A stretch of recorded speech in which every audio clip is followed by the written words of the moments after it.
আমি কিন্তু এই মুহূর্তে আরক্ষা ভবন অর্থাৎ পুলিশ রিক্রুটমেন্ট বোর্ডের সামনে রয়েছে, সল্টলেকে পুলিশ রিক্রুটমেন্ট বোর্ড।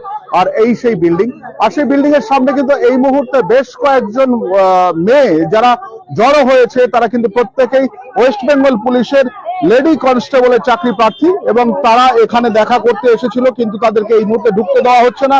তাদের সঙ্গে বিধাননগর থানার পুলিশ এই মুহূর্তে কথা বলছে, কিন্তু তাদের অভিযোগ সত্যি আবার চাকরি চুরি, আবার সেই দুর্নীতি, সেটা নিয়ে একটু কথা বলবো। একটু যদি বুঝিয়ে বলেন যে আপনাদের সঙ্গে দুর্নীতি কি হয়েছে। স্যার, আমাদের রেজাল্ট বেরোয় 6ই মার্চে, তো সেখানে আমরা দেখি যে দুটো মেয়ে 2024 সালে, হ্যাঁ 2024 সালে 6ই মার্চ আমরা লেডি কনস্টেবল যে 2023 এর রিক্রুটমেন্ট ছিল, সেই রিক্রুটমেন্টে দেখি যে দুজন যে প্রার্থী আছে। তো আমরা এখানে বলি, ফার্স্টে আমাদের এখানে এসে দুজন এসে আমাদের বলে যে এরকম দুর্নীতি হয়েছে, তো ওনারা তখন সেভাবে রেসপন্স করেনি। তারপর আমরা দেখার পরে পিআরবি কে ফোন করি এবং জানাই